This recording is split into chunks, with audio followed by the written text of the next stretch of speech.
Die Einsamkeit, die so viel Stress erzeugt, oder? Das dann bis zum Tod führt. Und es ist da der Lokalmatador hier in Ulm, Dr. Manfred Spitzer, der ein ganz dickes Buch herausgegeben hat mit diesem Thema. In diesem Buch ist es wissenschaftlich bewiesen, dass viele Todesursachen, die Ursache bei der Einsamkeit liegt. Ich bin dem nachgegangen und habe sehr viele Dinge dann gesehen, wo aufzeigen, dass wir eigentlich seit Beginn, seit wir auf dieser Erde sind, nichts anderes kennen als Gemeinschaft. Wir konnten gar nicht überleben allein. Jetzt möchte ich gerne mit euch eine Geschichte teilen, wo dieses ganze Thema eingebettet ist. Und zwar gibt es in Italien einen Ort, der heißt Roseto. Dort haben sie so gelebt, ganze Familien zusammen in so Zweifamilienhäuser. Und die sind dort, etwa 1880, sind viele, waren arbeitslos und haben gehört von Amerika und haben sich dort zusammengetan als eine Gemeinschaft und haben dann da in Bogonia Mountains haben sie eine ähnliche Landschaft gesehen, wie sie es heimisch gefühlt haben in Italien und haben dort auch ein Roseto aufgebaut.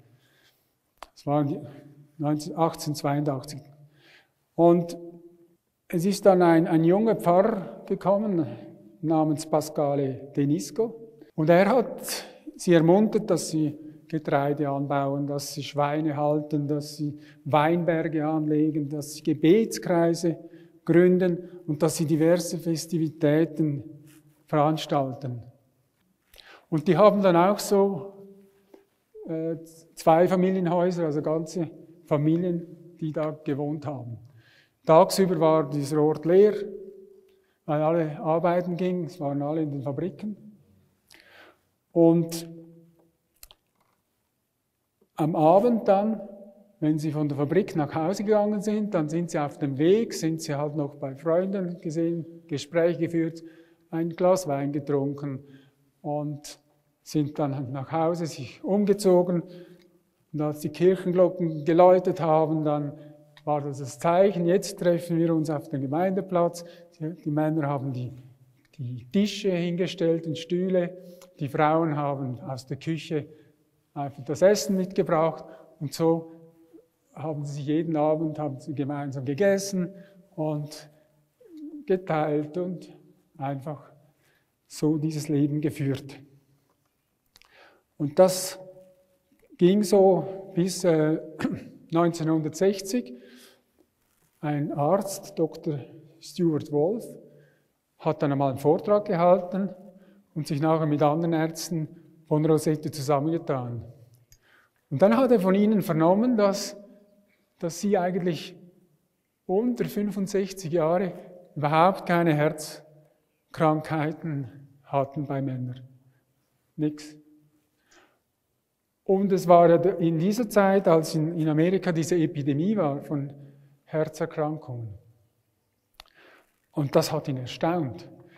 Dann wollte er es wirklich wissen, hat das wissenschaftlich untersucht, warum dort auch die Eltern 30-40% weniger Erkrankungen hatten. Die meisten sind einfach altershalber dann im Frieden gestorben und konnte sich das nicht erklären.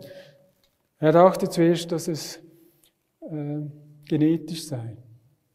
Dann hat er noch andere aus Rosette gefunden, in anderen Teilen von den USA, aber die haben wie der Durchschnitt von den Amerikanern ihre Krankheiten gehabt. Also konnte es nicht an den Genen liegen.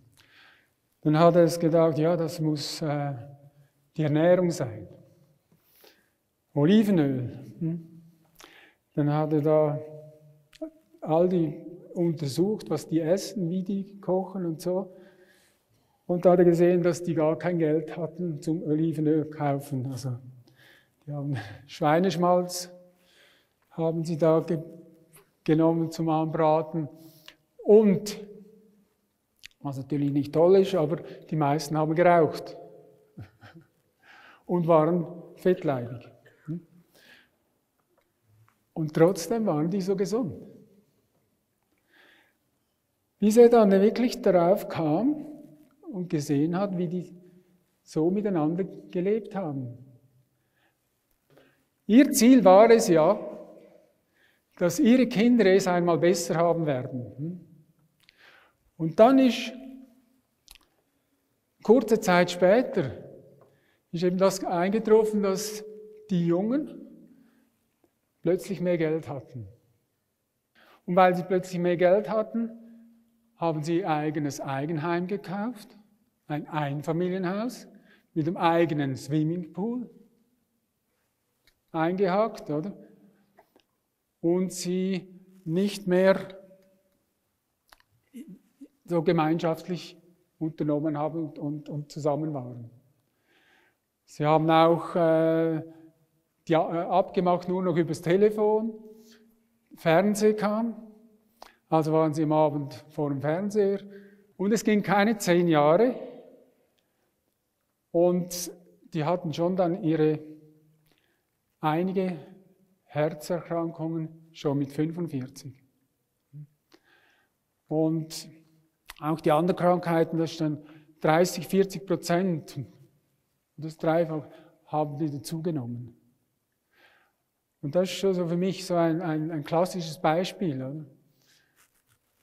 Wo zeigt, wie die Menschen, wenn sie diesen Lebensstil annehmen, wie sie dann krank werden, wie das krank macht. Sie haben wissenschaftlich herausgefunden, wie sehr ein gemeinsames Beten oder gemeinsames Singen, ein gemeinsames für etwas Sein, wie das die Gesundheit fördert, wie das Hoffnung gibt, eben nicht alleine für das Gute dazustehen. Oder? Sobald wir beginnen, füreinander da zu sein, einander dienen, oder? Werden wir glücklich und werden gesund.